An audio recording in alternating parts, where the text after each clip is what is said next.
Come on.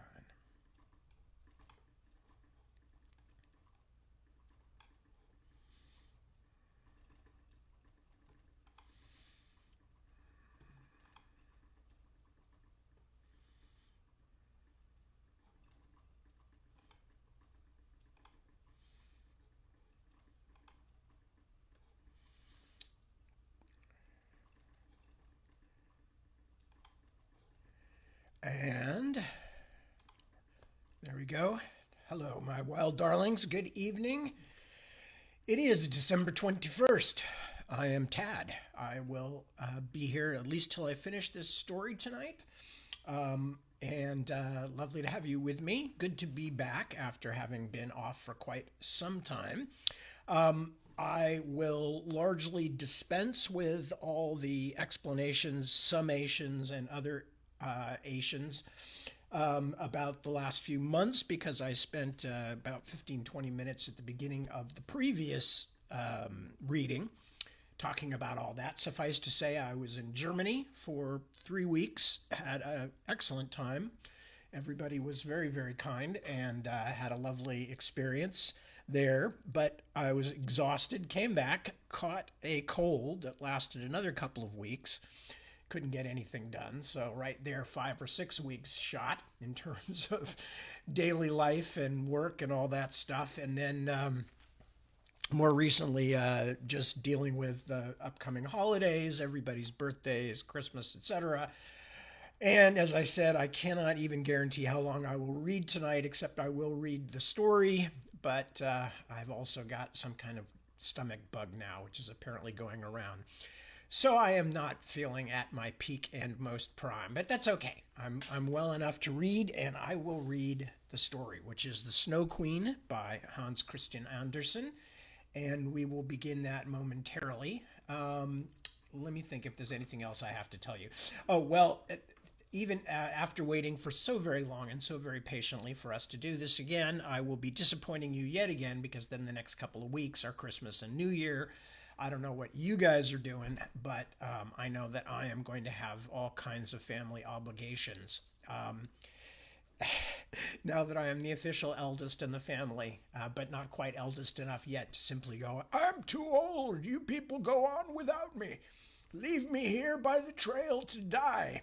Although I certainly feel like that sometimes. But anyway, so won't be back on for the next couple of weekends because of the holidays. But then after that, we will come back and I will find something to read. And as always, I remain open to suggestions. I think I've read at least the first volume of pretty much all of my series. So I could always read a second volume of something, or it's a lot of work to try and keep finding stories and other things that are not by me to read that are also not infringing on someone else's copyright.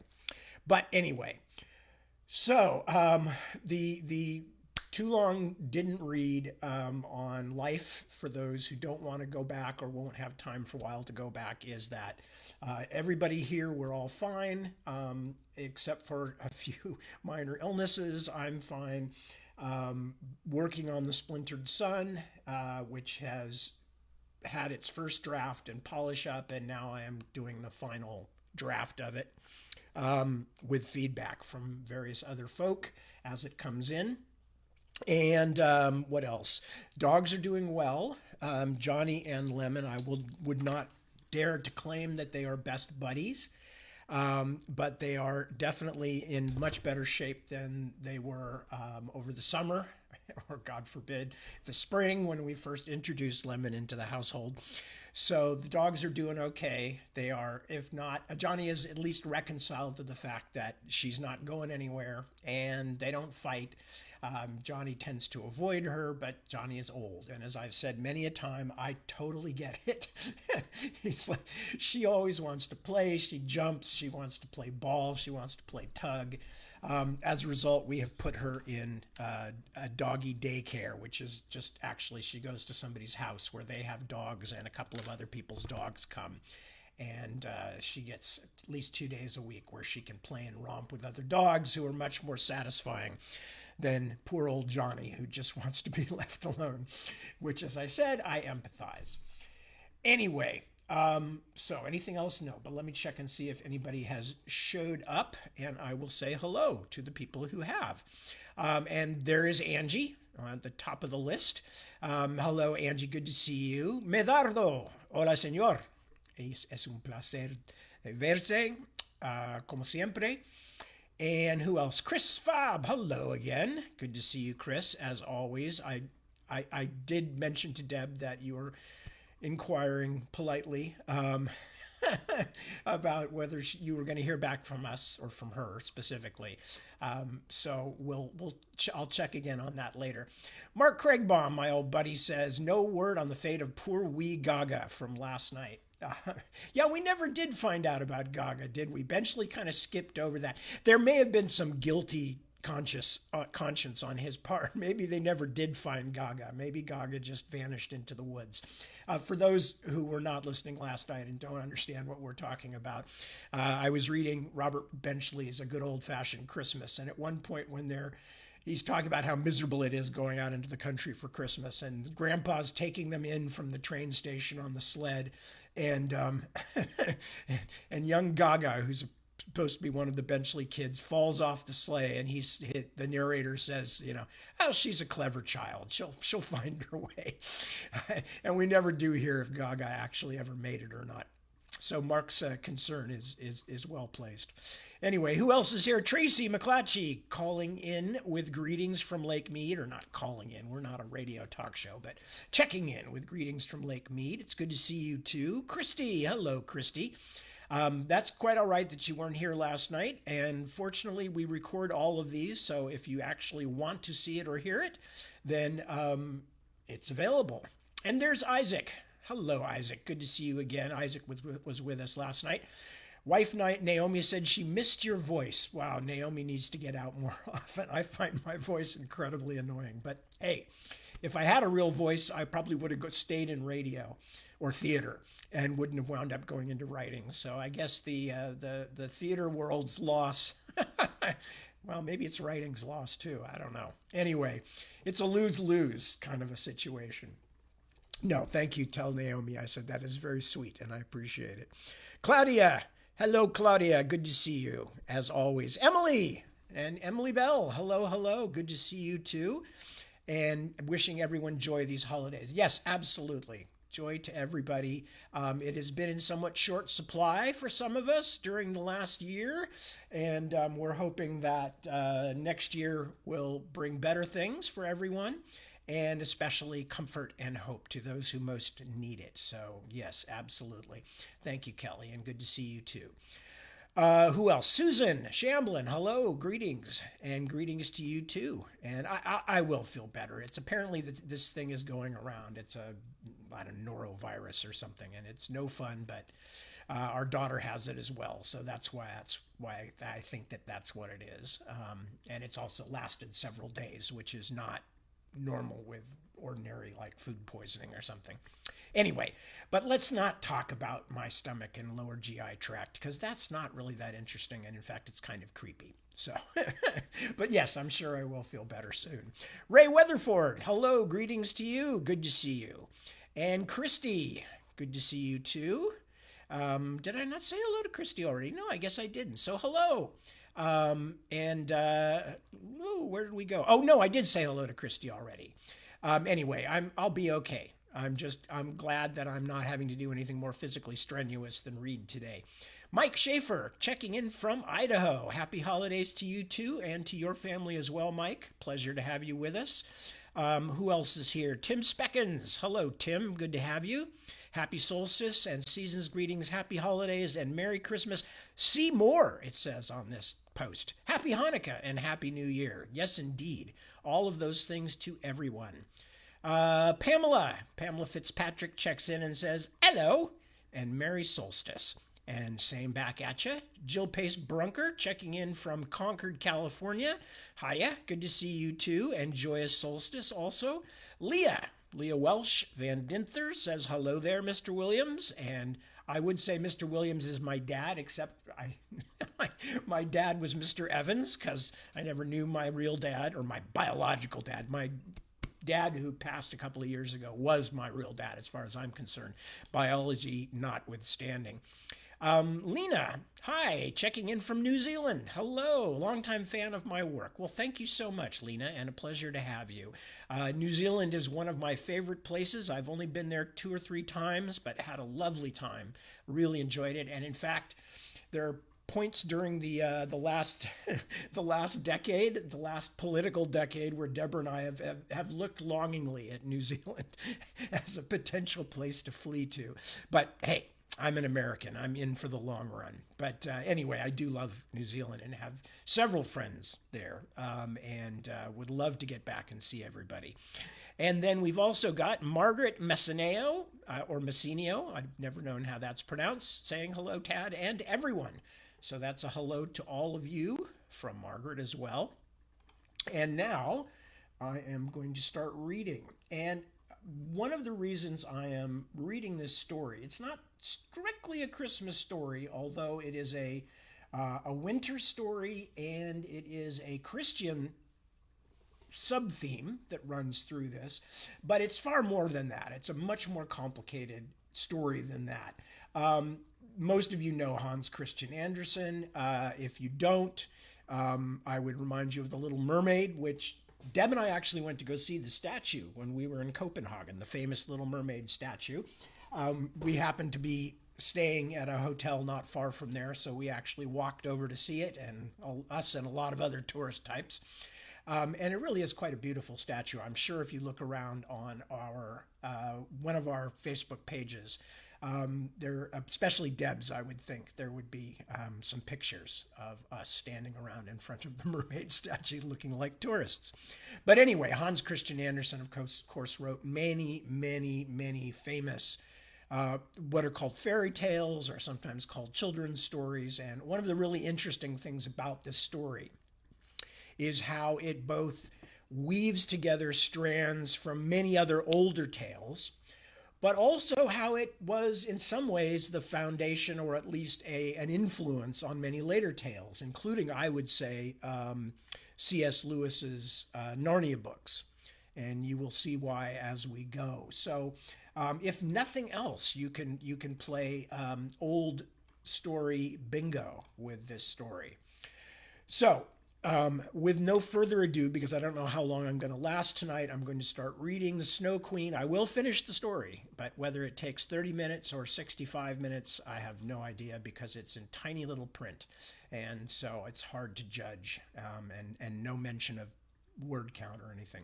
So we now continue. And thank you all for joining me, by the way. The Snow Queen in 7 Stories by Hans Christian Andersen, 1845.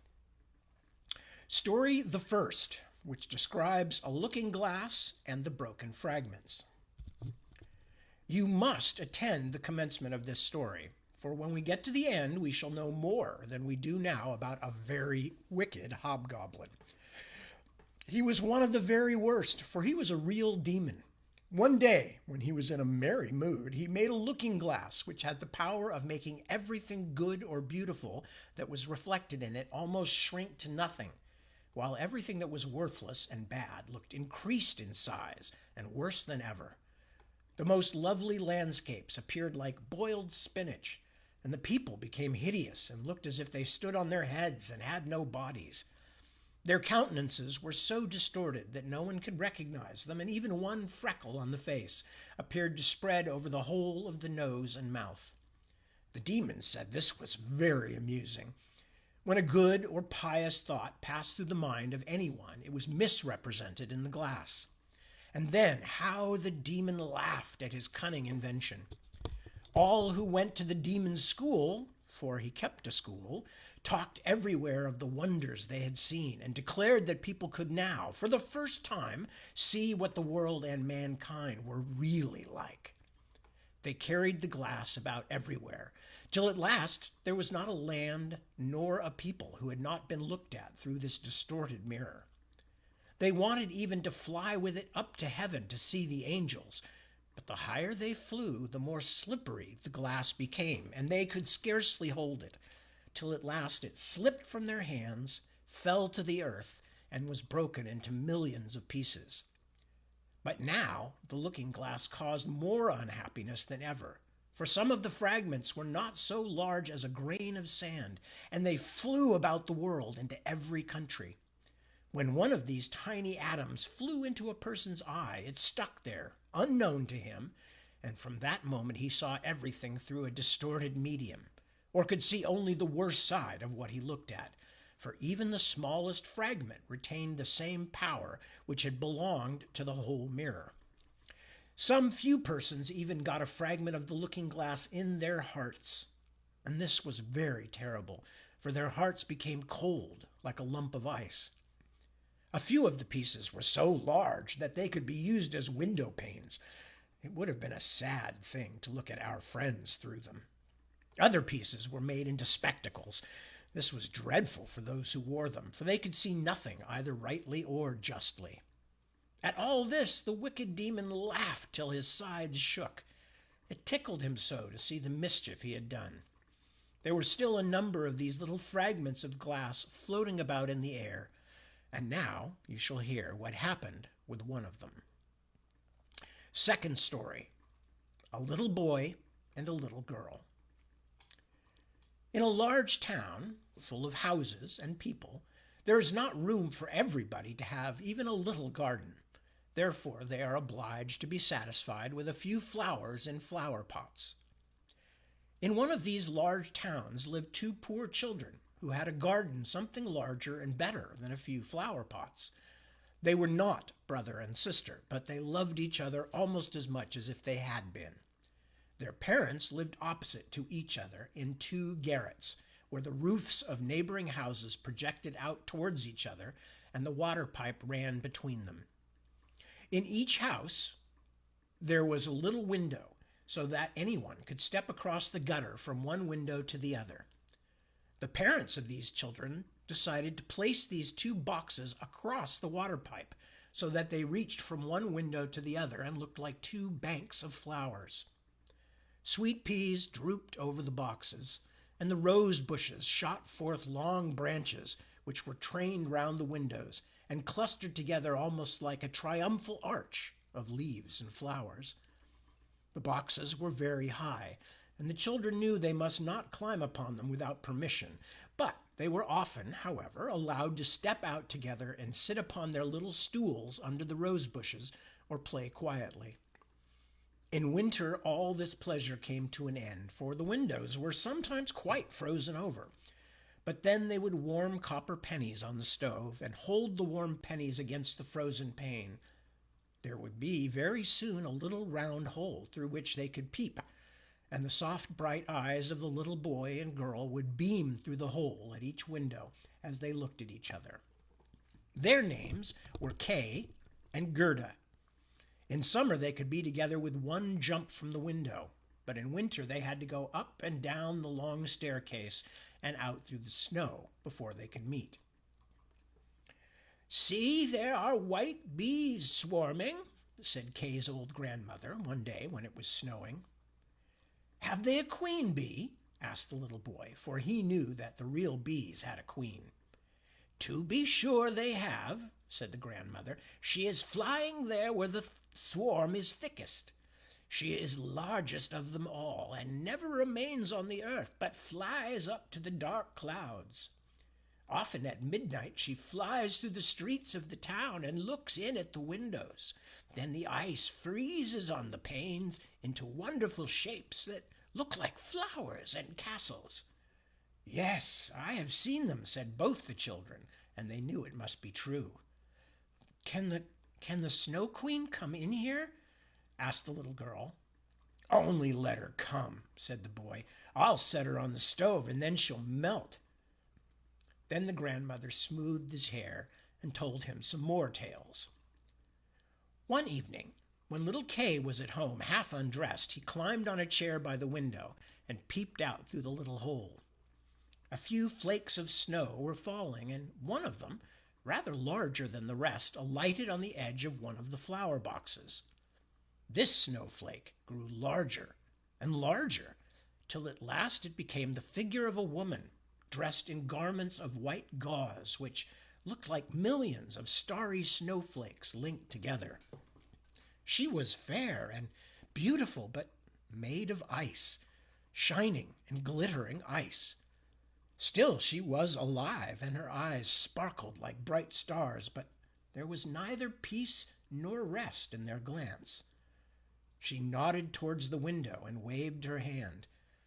The little boy was frightened and sprang from the chair. At the same moment, it seemed as if a large bird flew by the window. On the following day, there was a clear frost, and very soon came the spring. The sun shone. The young green leaves burst forth. The swallows built their nests. Windows were opened, and the children sat once more in the garden on the roof, high above all the other rooms. How beautiful the roses blossomed this summer! The little girl had learned a hymn in which roses were spoken of, and then she thought of their own roses, and she sang the hymn to the little boy, and he sang too. Roses bloom and cease to be, but we shall the Christ child see. Then the little ones held each other by the hand and kissed the roses and looked at the bright sunshine and spoke to it as if the Christ child were there. Those were splendid summer days. How beautiful and fresh it was out among the rose bushes, which seemed as if they would never leave off blooming. One day, Kay and Gerda sat looking at a book full of pictures of animals and birds, and then, just as the clock in the church tower struck 12, Kay said, "Oh, something has struck my heart." And soon after, "There's something in my eye." The little girl put her arm around his neck and looked into his eye, but she could see nothing. "I think it is gone," he said, but it was not gone. It was one of those bits of the looking-glass, that magic mirror of which we have spoken, the ugly glass which made everything great and good appear small and ugly, while all that was wicked and bad became more visible, and every little fault could be plainly seen. Poor little Kay had also received a small grain in his heart, which very quickly turned to a lump of ice. He felt no more pain, but the glass was there still. "Why do you cry?" said he at last. "It makes you look ugly. There's nothing the matter with me now." "Oh, see!" he cried suddenly. "That rose is worm-eaten, and this one is quite crooked. After all, they are ugly roses, just like the box in which they stand." And then he kicked the boxes with his foot and pulled off the 2 roses. "Kay, what are you doing?" cried the little girl. And then, when he saw how frightened she was, he tore off another rose and jumped through his own window, away from little Gerda. When she afterwards brought out the picture book, he said it was only fit for babies in long clothes. And when grandmother told any stories, he would interrupt her with "but," or, when he could manage it, he would get behind her chair, put on a pair of spectacles, and imitate her very cleverly to make people laugh. By and by, he began to mimic the speech and gait of persons in the street. All that was peculiar or disagreeable in a person he would imitate directly, and people said, "That boy will be very clever. He has a remarkable genius." But it was the piece of glass in his eye and the coldness in his heart that made him act like this. He would even tease little Gerda, who loved him with all her heart. His games, too, were quite different. They were not so childish. One winter's day, when it snowed, he brought out a burning glass. Then he held out the tail of his blue coat and let the snowflakes fall upon it. "Look in this glass, Gerda," said he, and she saw how every flake of snow was magnified and looked like a beautiful flower or a glittering star. "Is it not clever?" said Kay, "and much more interesting than looking at real flowers? There's not a single fault in it, and the snowflakes are quite perfect till they begin to melt." Soon after, Kay made his appearance in large, thick gloves and with his sledge at his back. He called upstairs to Gerda, "I've got to leave to go into the great square where the other boys play and ride," and away he went. In the great square, the boldest among the boys would often tie their sledges to the country people's carts and go with them a good way. This was capital. But while they were all amusing themselves, and Kay with them, a great sledge came by. It was painted white, and in it sat someone wrapped in a rough white fur and wearing a white cap. The sledge drove twice round the square, and Kay fastened his own little sledge to it, so that when it went away, he followed with it. It went faster and faster, right through the next street, and then the person who drove turned round and nodded pleasantly to Kay, just as if they were acquainted with each other. But whenever Kay wished to loosen his little sledge, the driver nodded again, so Kay sat still, and they drove out through the town gate. Then the snow began to fall so heavily that the little boy could not see a hand's breadth before him, but still they drove on. Then he suddenly loosened the cord so that the large sled might go on without him, but it was of no use. His little carriage held fast, and away they went like the wind.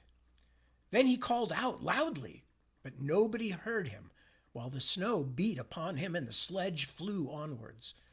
Every now and then it gave a jump, as if it were going over hedges and ditches. The boy was frightened and tried to say a prayer, but he could remember nothing but the multiplication table. The snowflakes became larger and larger till they appeared like great white chickens. All at once they sprang on one side. The great sledge stopped, and the person who had driven it rose up. The fur and the cap, which were made entirely of snow, fell off, and he saw a lady tall and white. It was the Snow Queen. "We have driven well," said she, "but why do you tremble? Here, creep into my warm fur." Then she seated him beside her in the sledge, and as she wrapped fur around him, he felt as if he were sinking into a snowdrift. "Are you still cold?" she asked as she kissed him on the forehead. The kiss was colder than ice. It went quite through to his heart, which was already almost a lump of ice. He felt as if he were going to die, but only for a moment. He soon seemed quite well again and did not notice the cold around him. "My sledge! Don't forget my sledge," was his first thought, and then he looked and saw that it was bound fast to one of the white chickens, which flew behind him with the sledge at its back. The Snow Queen kissed little Kay again, and by this time he had forgotten little Gerda, his grandmother, and all at home.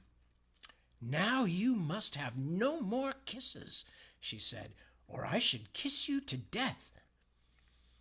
Kay looked at her and saw that she was so beautiful he could not imagine a more lovely and intelligent face. She did not now seem to be made of ice, as when he had seen her through his window, and she had nodded to him. In his eyes she was perfect, and she did not feel at all afraid.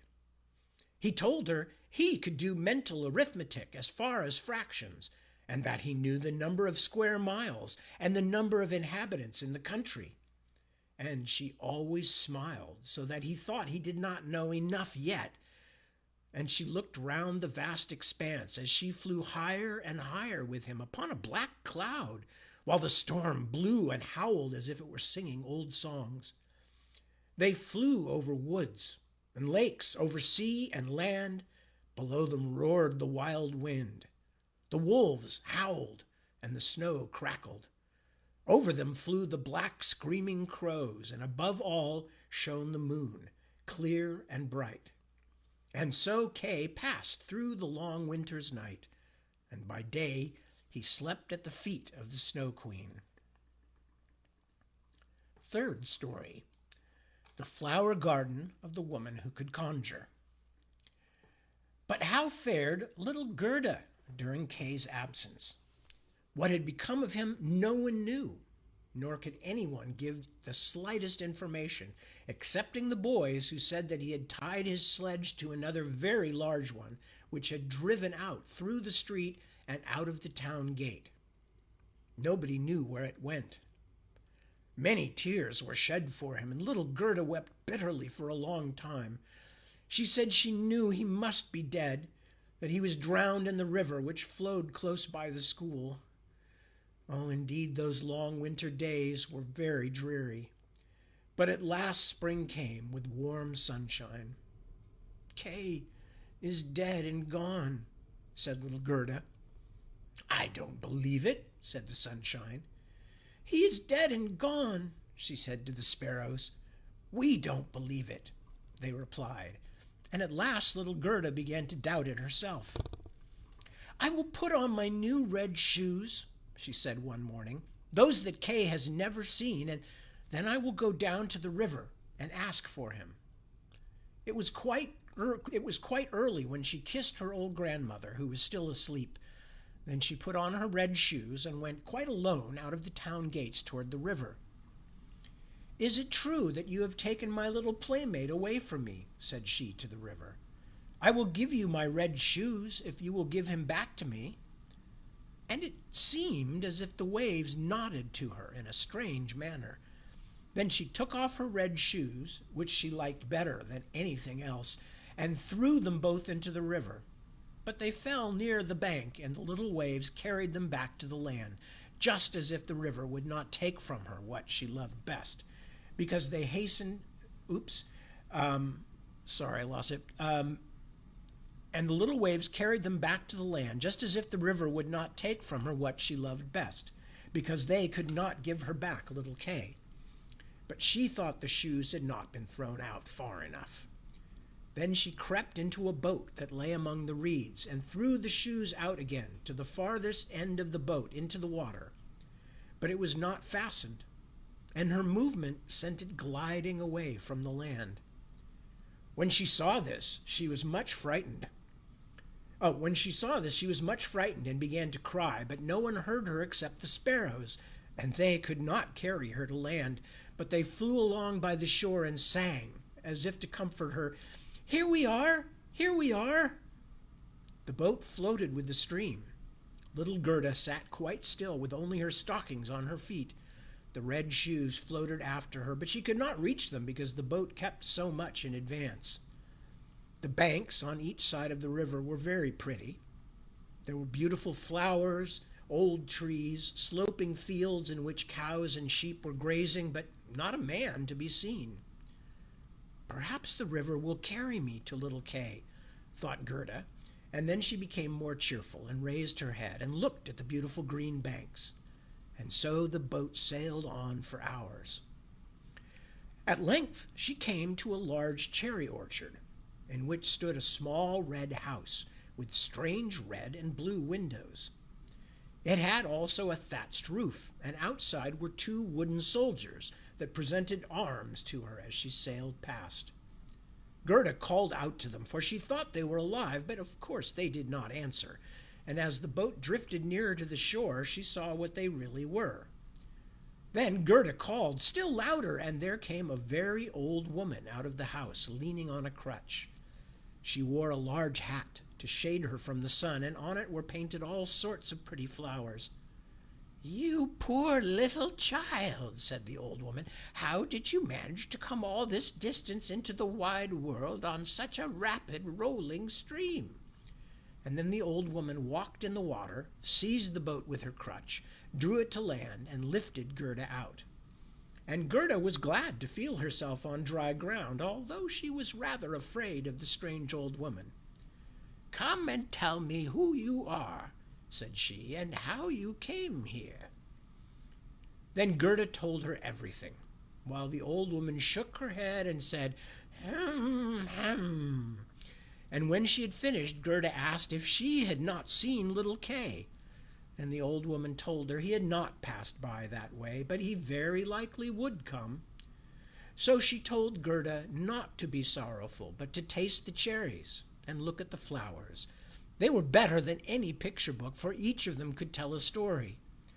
Then she took Gerda by the hand and led her into the little house, and the old woman closed the door.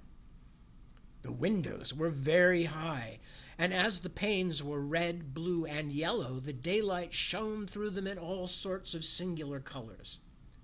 On the table stood beautiful cherries, and Gerda had permission to eat as many as she would. While she was eating them, the old woman combed out her long flaxen ringlets with a golden comb, and the glossy curls hung down on each side of the little, round, pleasant face, which looked fresh and blooming as a rose. "I have long been wishing for a dear little maiden like you," said the old woman, "and now you must stay with me and see how happily we shall live together." And while she went on combing little Gerda's hair, she thought less and less about her adopted brother Kay, for the old woman could conjure. Although she was not a wicked witch, she conjured only a little for her own amusement, and now because she wanted to keep Gerda. Therefore she went out into the garden and stretched out her crutch toward all the rose trees, beautiful though they were, and they immediately sunk into the dark earth, so that no one could tell where they had once stood. The old woman was afraid that if little Gerda saw roses, she would think of those at home, and then remember little Kay and run away. Then she took Gerda into the flower garden. How fragrant and beautiful it was! Every flower that could be thought of for every season of the year was here, in full bloom. No picture book could have more beautiful colors. Gerda jumped for joy and played till the sun went down behind the tall cherry trees. Then she slept in an elegant bed with red silk pillows embroidered with colored violets. And then she dreamed as pleasantly as a queen on her wedding day. The next day, and for many days after, Gerda played with the flowers in the warm sunshine. She knew every flower, and yet, although there were so many of them, it seemed as if one were missing. But which it was she could not tell. One day, however, as she sat looking at the old woman's hat with the painted flowers on it, she saw that the prettiest of them all was a rose. The old woman had forgotten to take it from her hat when she made all the roses sink into the earth. But it is difficult to keep the thoughts together in everything. One little mistake upsets all our arrangements. "What? Are there no roses here?" cried Gerda, and she ran out into the garden and examined all the beds and searched and searched. There was not one to be found. Then she sat down and wept, and her tears fell just on the place where one of the rose trees had sunk down. The warm tears moistened the earth, and the rose tree sprouted up at once, as blooming as when it had sunk, and Gerda embraced it and kissed the roses, and thought of the beautiful roses at home, and with them of little Kay. "Oh, how I have been detained," said the little maiden. "I wanted to seek for little Kay. Do you know where he is?" she asked the roses. "Do you think he is dead?" And the roses answered, "No, he is not dead. We have been in the ground where all the dead lie, but Kay is not there." "Thank you," said little Gerda, and then she went to the other flowers and looked into their little cups and asked, "Do you know where little Kay is?" But each flower, as it stood in the sunshine, dreamed only of its own little fairy tale of history. Not one knew anything of Kay. Gerda heard many stories from the flowers as she asked them one after another about him. "And what said the tiger lily?" "Hark! Do you hear the drum? Turn, turn. There are only two notes always. Turn, turn. Listen to the women's song of mourning. Hear the cry of the priest. In her long red robe stands the Hindu widow by the funeral pyre.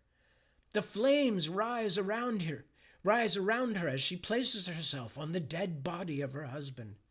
But the Hindu woman is thinking of the living one in that circle, of him, her son, who lighted those flames. Those shining eyes trouble her heart more painfully than the flames which will soon consume her body to ashes. Can the fire of the heart be extinguished in the flames of the funeral pile?"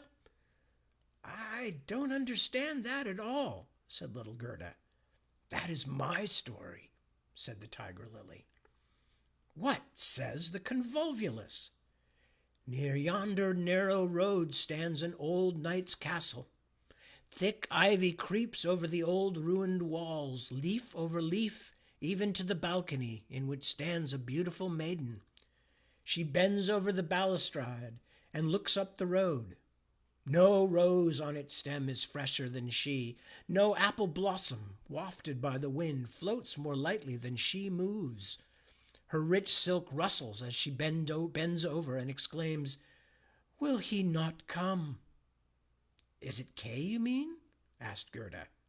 "I am only speaking the story of my dream," replied the flower. "What?" said the little snowdrop. "Between two trees a rope is hanging. There is a board upon it. It is a swing. Two pretty little girls in dresses white as snow and with long green ribbons fluttering from their hats are sitting upon it, swinging. Their brother, who is taller than they are, stands in the swing. He has one arm round the rope to steady himself. In one hand he holds a little bowl and in the other a clay pipe. He is blowing bubbles. As the swing goes on, the bubbles fly upward, reflecting the most beautiful varying colors.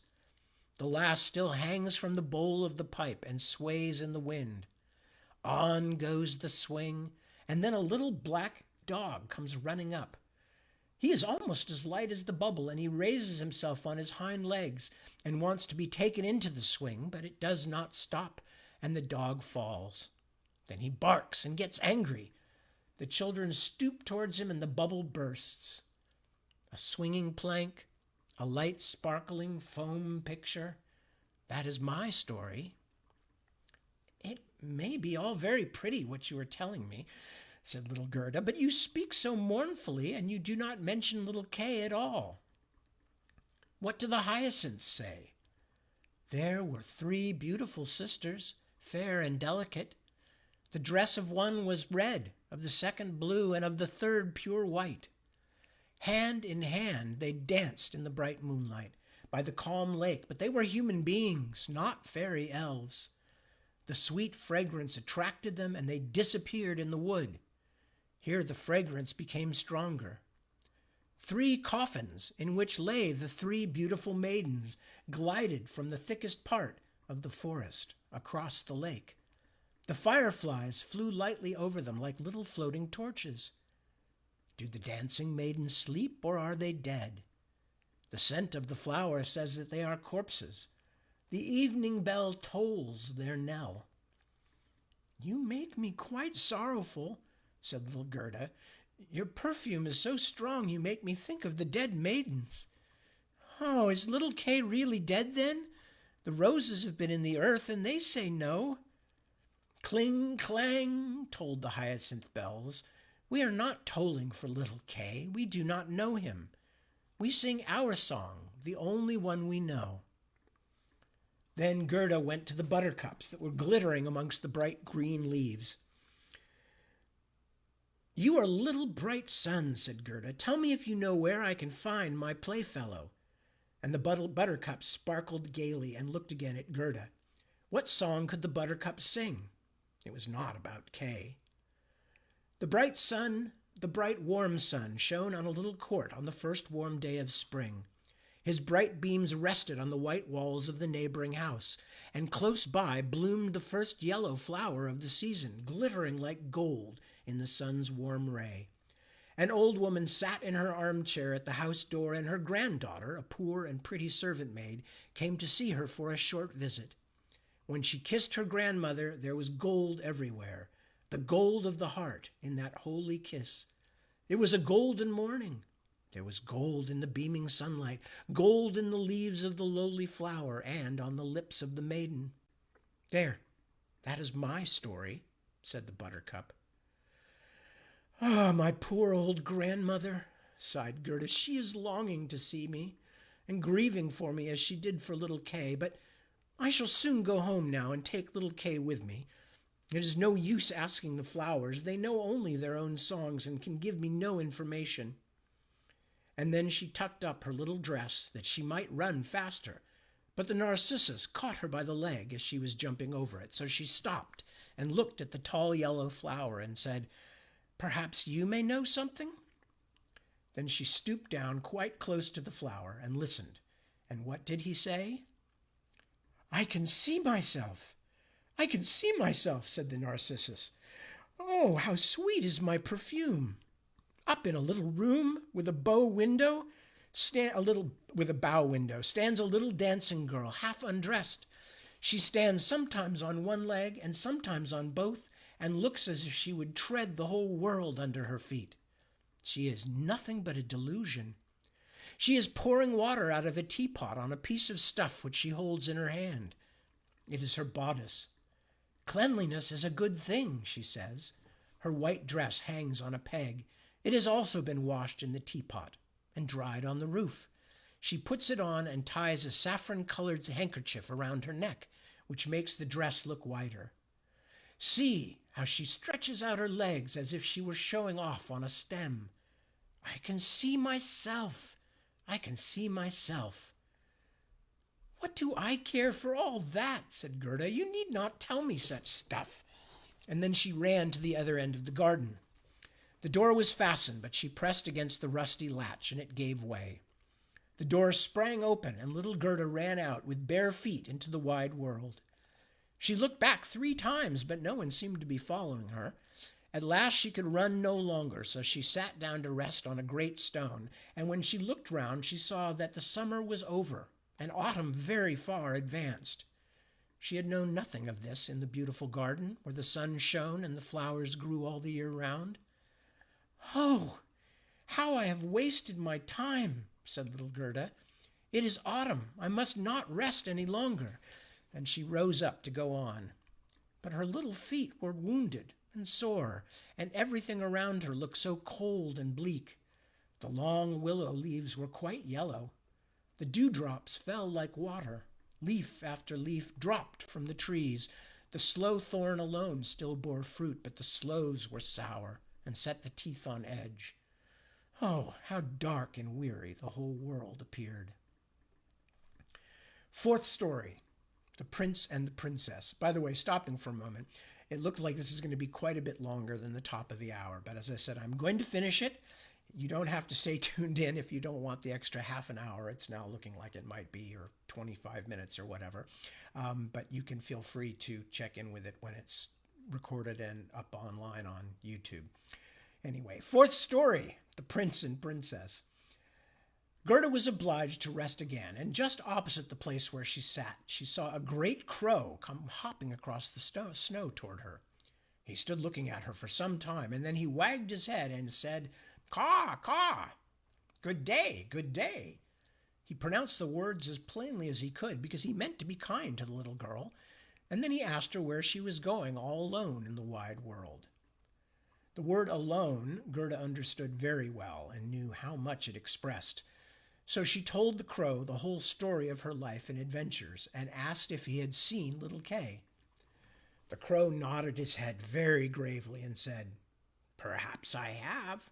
It may be." "No, do you think you have?" cried little Gerda, and she kissed the crow and hugged him almost to death with joy. "Gently, gently," said the crow. "I believe I know. I think it may be little Kay, but he has certainly forgotten you by this time for the princess." "Does he live with a princess?" asked Gerda. "Yes, listen," replied the crow, "but it is so difficult to speak your language. If you understand the crow's language, then I can explain it better. Do you?" "No, I have never learnt it," said Gerda, "but my grandmother understands it and used it to speak to me. I wish I had learned it." "It does not matter," answered the crow. "I will explain as well as I can, although it will be very badly done." And he told her what he had heard. "In the kingdom where we now are," said he, "there lives a princess who is so wonderfully clever that she has read all the newspapers in the world and forgotten them too, although she is so clever. A short time ago she was sitting on her throne, which people say is not such an agreeable seat as is often supposed. She began to sing a song which commences in these words, 'Why should I not be married?' 'Why not, indeed?' said she, and so she determined to marry if she could find a husband who knew what to say when he was spoken to, and not one who could only look grand, for that was so tiresome. Then she assembled all her court ladies together at the beat of the drum, and when they heard of her intentions, they were very much pleased. "We are so glad to hear it," said they. "We were talking about it ourselves the other day." "You may believe that every word I tell you is true," said the Crow, "for I have a tame sweetheart who goes freely about the palace, and she told me all this." Of course his sweetheart was a crow, for birds of a feather flock together, and one crow always chooses another crow. Newspapers were published immediately with a border of hearts and the initials of the princess among them. They gave notice that every young man who was handsome was free to visit the castle and speak with the princess, and those who could reply loud enough to be heard when spoken to were to make themselves quite at home at the palace. But the one who spoke best would be chosen as a husband for the princess. "Yes, yes, you may believe me, it is all true as I sit here," said the Crow. "The people came in crowds. There was a great deal of crushing and running about, but no one succeeded either on the first or second day.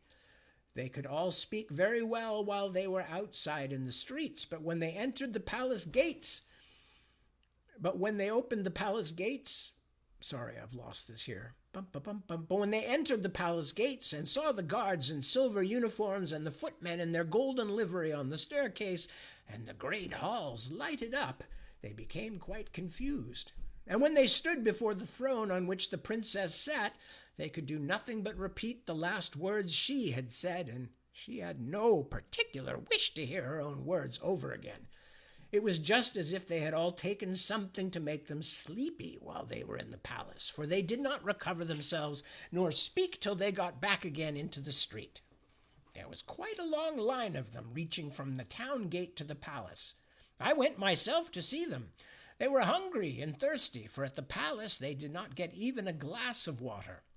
Some of the wisest had taken a few slices of bread and butter with them, but they did not share it with their neighbors.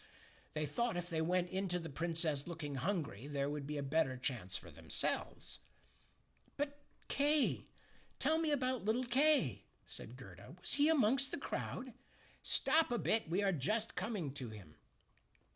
It was on the third day there came marching cheerfully along to the palace a little personage, without horses or carriage, his eyes sparkling like yours.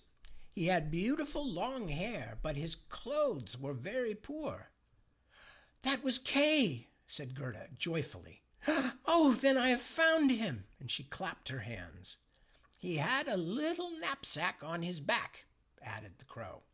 "No, it must have been his sledge," said Gerda, "for he went away with it." "It may have been so," said the Crow. "I did not look at it very closely, but I know from my tame sweetheart that he passed through the gates, saw the guards in their silver uniform and the servants in their liveries of gold on the stairs, but he was not in the least embarrassed. 'It must be very tiresome to stand on the stairs,' he said. 'I prefer to go in.' The rooms were blazing with light. Counselors and ambassadors walked about with bare feet, carrying golden vessels. It was enough to make anyone feel serious. His boots creaked loudly as he walked, and yet he was not at all uneasy. 'It must be Kay,' said Gerda. 'I know he had new boots on. I have heard them creak in grandmother's room.' They really did creak, said the Crow. Yet he went boldly up to the princess herself, who was sitting on a pearl as large as a spinning wheel, and all the ladies of the court were present with their maids, and all the cavaliers with their servants, and each of the maids had another maid to wait upon her, and the cavalier servants had their own servants, as well as a page each. They all stood in circles round the princess, and the nearer they stood to the door, the prouder they looked.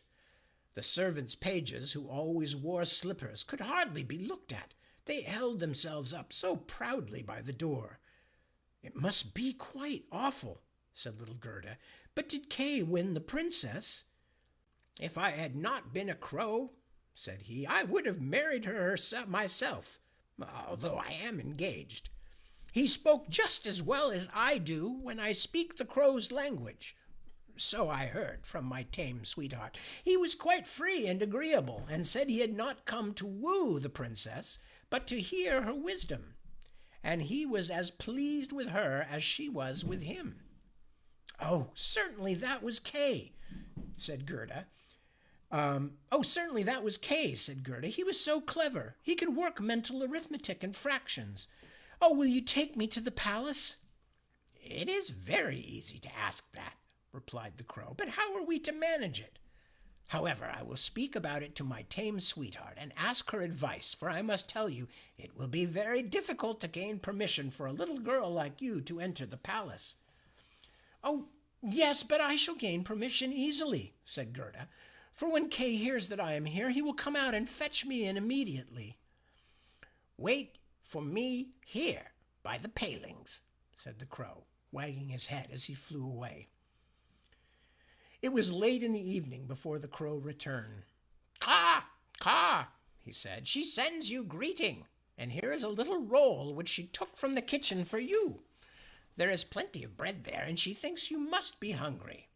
It is not possible for you to enter the palace by the front entrance. The guards in silver uniforms and the servants in gold livery would not allow it. Oh, but do not cry. We will manage to get you in. My sweetheart knows a little back staircase that leads to the sleeping apartments, and she knows where to find the key. Then they went into the garden through the great avenue, where the leaves were falling one after another, and they could see the light in the palace being put out in the same manner. And the crow led little Gerda to the back door, which stood ajar. Oh, how little Gerda's heart beat with anxiety and longing! It was just as if she were going to do something wrong, and yet she only wanted to know where little Kay was. It must be he, she thought, with those clear eyes and that long hair. She could fancy she saw him smiling at her as he used to at home when they sat among the roses. He would certainly be glad to see her and to hear what a long distance she had come for his sake, and to know how sorry they had been at home because he did not come back. Oh, what joy and yet fear she felt! They were now on the stairs, and in a small closet at the top a lamp was burning. In the middle of the floor stood the tame crow, turning her head from side to side and gazing at Gerda, who curtsied, as her grandmother had taught her to do. My betrothed has spoken so very highly of you, my little lady, said the tame crow. Your life history, as it may be called, is very touching. If you will take the lamp, I will walk before you. We will go straight by her like shadows on the wall. They are only dreams, said the crow. They are coming to fetch the thoughts of the great people out hunting. All the better, for we shall be able to look at them in their beds more safely. I hope that when you rise to honor and favor, you will show a very grateful heart. You may be quite sure of that, said the crow from the forest. They now came into the first hall, the walls of which were hung with rose-colored satin, embroidered with artificial flowers. Here the dreams again flitted by them, but so quickly that Gerda could not distinguish the royal persons. Each hall appeared more splendid than the last. It was enough to bewilder anyone. At length they reached a bedroom. The ceiling was like a great palm tree with glass leaves of the most costly crystal, and over the center of the floor 2 beds, each resembling a lily, hung from a stem of gold. One, in which the princess lay, was white. The other was red, and in this Gerda had to seek for little Kay.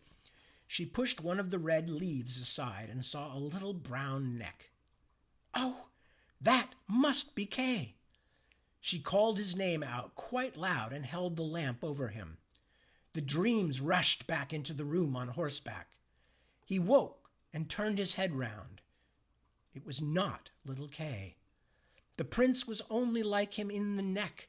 Still he was young and pretty. Then the princess peeped out of her lily-white bed and asked what was the matter. Then little Gerda wept and told her story and all that the crows had done to help her. You poor child, said the prince and princess. Then they praised the crows and said they were not angry for what they had done, but that it must not happen again, and this time they should be rewarded. Would you like to have your freedom, asked the princess, or would you prefer to be raised to the position of court crows, with all that is left in the kitchen for yourselves? Then both the crows begged, bowed, and begged to have a fixed appointment, for they thought of their old age and said it would be so comfortable to feel that they had provision for their old days, as they called it. And then the prince got out of his bed and gave it up to Gerda. He could do no more, and she lay down. She folded her little hands and thought, "How good everyone is to me, men and animals too." Then she closed her eyes and fell into a sweet sleep. All the dreams came flying back again to her, and they looked like angels. And one of them drew a little sledge on which sat Kay and nodded to her. But all this was only a dream and vanished as soon as she awoke. The following day she was dressed from head to foot in silk and velvet, and they invited her to stay at the palace for a few days and enjoy herself.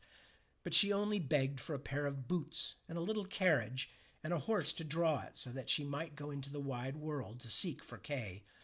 And she obtained not only boots but also a muff, and she was neatly dressed, and when she was ready to go, there at the door she found a coach made of pure gold, with the coat of arms of the prince and princess shining upon it like a star, and the coachman, footmen, and outriders all wearing golden crowns on their heads. The prince and princess themselves helped her into the coach and wished her success. The forest crow, who was now married, accompanied her for the first 3 miles. He sat by Gerda's side, as he could not bear riding backwards. The tame crow stood in the doorway, flapping her wings. She could not go with them because she had been suffering from a headache ever since the new appointment, no doubt from eating too much. The coach was well stored with sweet cakes, and under the seat were fruit and gingerbread nuts. "Farewell, farewell," cried the prince and princess, and little Gerda wept, and the crow wept. And then, after a few miles, the crow also said, "Farewell," and this was the saddest parting. However, he flew to a tree and stood flapping his black wings as long as he could see the coach, which glittered in the bright sunshine. 5th story, Little Robber Girl. The coach drove on through a thick forest, where it lighted up the way like a torch and dazzled the eyes of some robbers who could not bear to let it pass them unmolested. "It is gold! It is gold!" cried they, rushing forward and seizing the horses. Then they struck the little jockeys, the coachman, and the footman dead, and pulled little Gerda out of the carriage. "She is fat and pretty, and she has been fed with kernels of nuts," said the old robber woman, who had a long beard and eyebrows that hung over her eyes. "She is good as a little lamb. How nice she will taste!" And as she said this, she drew forth a shining knife that glittered horribly. "Oh!" screamed the old woman the same moment, for her own daughter, who held her back, had bitten her in the ear. Her daughter was a wild and naughty girl, and the mother called her an ugly thing and had not time to kill Gerda. "She shall play with me," said the little robber girl. "She shall give me her muff and her pretty dress and sleep with me in my bed." And then she bit her mother again and made her spring in the air and jump about, and all the robbers laughed and said, "See how she's dancing with her young cub." "I will have a ride in the coach," said the little robber girl, and she would have her own way, for she was so self-willed and obstinate. She and Gerda seated themselves in the coach and drove away over stumps and stones into the depths of the forest. The little robber girl was about the same size as Gerda, but stronger. She had broader shoulders and a darker skin. Her eyes were quite black, and she had a mournful look. She clasped little Gerda round the waist and said, "They shall not kill you as long as you don't make us vexed with you. I suppose you are a princess." "No," said Gerda, and then she told her all her history and how fond she was of little Kay. The robber girl looked earnestly at her, nodded her head slightly, and said, "They shan't kill you, even if I do get angry with you, for I will do it myself." And then she wiped Gerda's eyes and stuck her own hands in the beautiful muff, which was so soft and warm. The coach stopped in the courtyard of a robber's castle, the walls of which were cracked from top to bottom. Ravens and crows flew in and out of the holes and crevices, while great bulldogs, either of which looked as if it could swallow a man, were jumping about, but they were not allowed to bark. In the large and smoky hall, a bright fire was burning on the stone floor. There was no chimney, so the smoke went up to the ceiling and found a way out for itself. Soup was boiling in a large cauldron, and hares and rabbits were roasting on the spit. "You shall sleep with me and all my little animals tonight," said the robber girl, after they had had something to eat and drink. So she took Gerda to a corner of the hall where some straw and carpets were laid down. Above them, on laths and perches, were more than 100 pigeons who all seemed to be asleep, although they moved slightly when the two little girls came near them. "These all belong to me," said the robber girl, and she seized the nearest to her, held it by the feet, and shook it till it flapped its wings. "Kiss it!" cried she, flapping it in Gerda's face. "There sit the wood pigeons," continued she, pointing to a number of laths and a cage which had been fixed into the walls near one of the openings. "Both rascals would fly away directly if they were not closely locked up. And here is my old sweetheart Ba," and she dragged out a reindeer by the horn. He wore a bright copper ring around his neck and was tied up. "We are obliged to hold him tight too, or else he would run away from us also. I tickle his neck every evening with my sharp knife, which frightens him very much." And then the robber girl drew a long knife from a chink in the wall and let it slide gently over the reindeer's neck. The poor animal began to kick, and the little robber girl laughed and pulled down Gerda into bed with her. "Will you have that knife with you while you are asleep?" asked Gerda, looking at it in great fright. "I always sleep with my knife by me," said the robber girl. "No one knows what may happen. But now tell me again all about little Kay, and why you went out into the world." Then Gerda repeated her story over again while the wood pigeons in the cage above her cooed and the other pigeons slept. The little robber girl put one arm across Gerda's neck and held the knife in the other, and was soon fast asleep and snoring. But Gerda could not close her eyes at all. She knew not whether she was to live or die. The robbers sat around the fire, singing and drinking, and the old woman stumbled about. It was a terrible sight for the little girl to witness. Then the wood pigeon said, "Coo, coo, we have seen little Kay. A white fowl carried his sledge, and he sat in the carriage of the Snow Queen, which drove through the wood while we were lying in our nest. She blew upon us, and all the young ones died, excepting us two. Coo, coo." What are you saying up there?" cried Gerda. "Where was the Snow Queen going? Do you know anything about it?" "She was most likely traveling to Lapland, where there is always snow and ice. Ask the reindeer that is fastened up there with a rope." "Yes, there is always snow and ice," said the reindeer, "and it is a glorious place. You can leap and run about freely on the sparkling ice plains. The Snow Queen has her summer tent there, but her strong castle is at the North Pole, on an island called Spitzbergen." "Oh, Kay, little Kay," sighed Gerda. "Lie still," said the robber girl, "or I shall run my knife into your body." In the morning Gerda told her all that the wood pigeons had said, and the little robber girl looked quite serious and nodded her head and said, "That is all talk, that is all talk. Do you know where Lapland is?" she asked the reindeer. "Who should know better than I do?" said the animal, while his eyes sparkled. "I was born and brought up there, and used to run about the snow-covered plains." "Now listen," said the robber girl. "All our men are gone away. Only Mother is here, and here she will stay. But at noon she always drinks out of a great bottle, and afterward sleeps for a little while. And then I'll do something for you." Then she jumped out of bed, clasped her mother round the neck, and pulled her by the beard, crying, "My own little nanny goat! Good morning." Then her mother filliped her nose till it was quite red, yet she did it all for love. When the mother had drunk out of the bottle and was gone to sleep, the little robber maiden went to the reindeer and said, I should like very much to tickle your neck a few more times with my knife, for it makes you look so funny. But never mind, I will untie your cord and set you free so that you may run away to Lapland. But You must make good use of your legs and carry this little maiden to the castle of the Snow Queen where her playfellow is. You have heard what she told me, for she spoke loud enough, and you were listening." Then the reindeer jumped for joy, and the little robber girl lifted Gerda on his back and had the forethought to tie her on, and even to give her a little cushion to sit on. "Here are your 4 fur boots for you," said she, "for it will be very cold. But I must keep the muff, it is so pretty. However, you shall not be frozen for the want of it. Here are my mother's large warm mittens. They will reach up to your elbows. Let me put them on. There, now your hands look just like my mother's." But Gerda wept for joy. "I don't like to see you fret," said the little robber girl. "You ought to look quite happy now, and here are 2 loaves and a ham, so that you need not starve."